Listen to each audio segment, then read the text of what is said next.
ये कहानी है 1938 की, कैरली नाम के एक आदमी की, हंगेरियन आर्मी में, और वो उस कंट्री का बेस्ट पिस्टल शूटर था।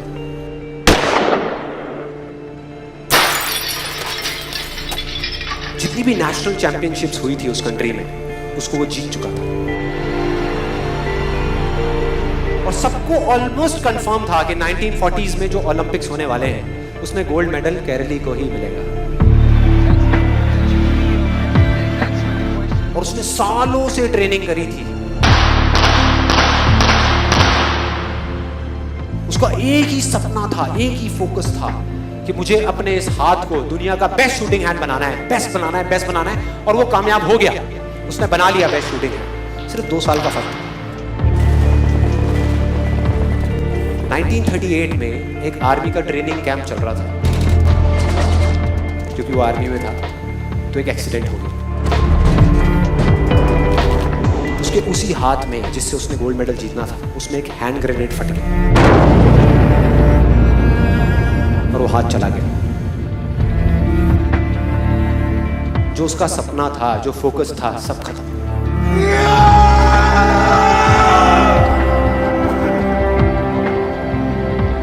उसके पास 2 रास्ते थे। एक तो ये कि वो बाकी की पूरी जिंदगी रोता रहे और कहीं जा करके छुप जाए,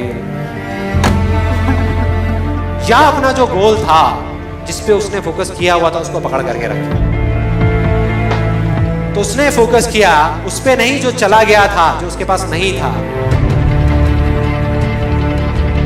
उसने फोकस किया उस पे जो उसके पास था।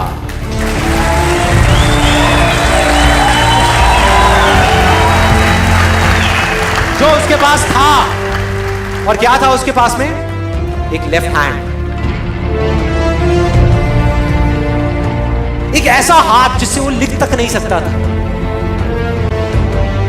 1 महीने तक उसका हॉस्पिटल में इलाज चला इस हाथ के लिए, और सही 1 महीने बाद अपनी ट्रेनिंग शुरू कर दी इस हाथ के लिए।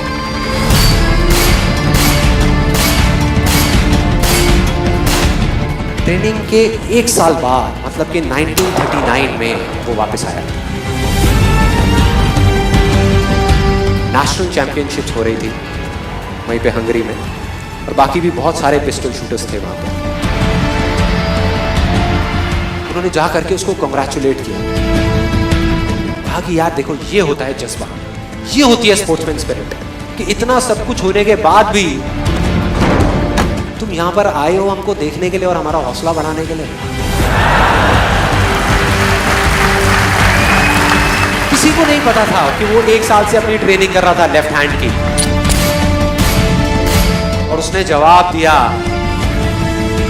मैं यहां पर तुम्हारा हौसला बढ़ाने नहीं आया, तुम्हारे साथ कॉम्पीट करने आया हूं, तुमसे लड़ने आया हूं, तैयार हो जाओ। और कंपटीशन हुआ। बाकी सब वहां पर जितने भी लोग थे वो कॉम्पीट कर रहे थे अपने बेस्ट हैंड से। ये कॉम्पीट कर रहा था अपने ओनली हैंड से, ओनली हैंड से। कौन जीता? The man with the only hand, Kairali जीत गया। लेकिन वो यहां नहीं रुका। उसका गोल क्लियर था कि मुझे इस हाथ को, इस कंट्री का नहीं, इस पूरी दुनिया का बेस्ट शूटिंग हैंड बनाना है।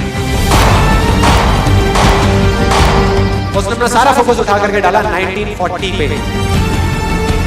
जब ओलंपिक्स होने वाले थे। लेकिन 1940s के ओलंपिक्स कैंसिल हो गए वर्ल्ड वॉर की वजह से।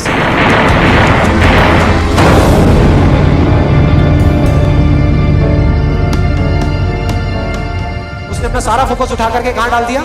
1944 में जो ओलंपिक्स होने वाले थे उसके ऊपर। और 1944 में जो ओलंपिक्स होने वाले थे वो भी कैंसिल हो गए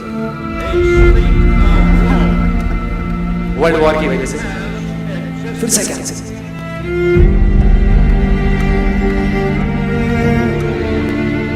उसने अपना सारा फोकस उठा करके डाल दिया 1948 के ओलंपिक्स में। 1938 में उसकी एज थी 28 साल, 1948 में उसकी एज हो चुकी थी 38 इयर्स।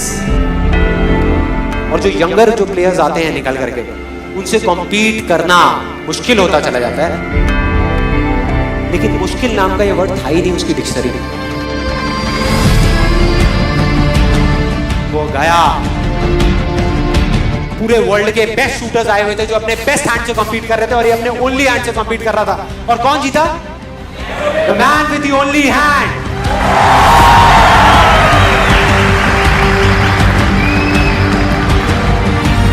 लेकिन वो तब भी नहीं रुका। 1952 ओलंपिक्स,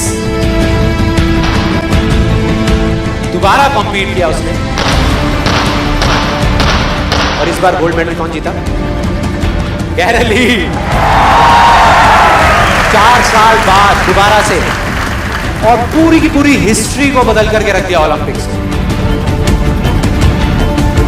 इस पर्टिकुलर कंपटीशन में उससे पहले किसी भी एथलीट ने लगातार 2 गोल्ड मेडल्स नहीं जीते।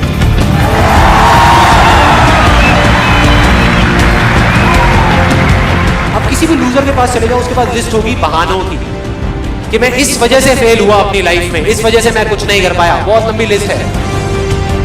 और दूसरी तरफ विनर के पास चले जाओ, उसके पास में 1000 वजह होगी वो ना करने की जो वो करना चाहता है, सिर्फ एक वजह होगी वो करने की जो वो करना चाहता है, और वो कर जाएगा।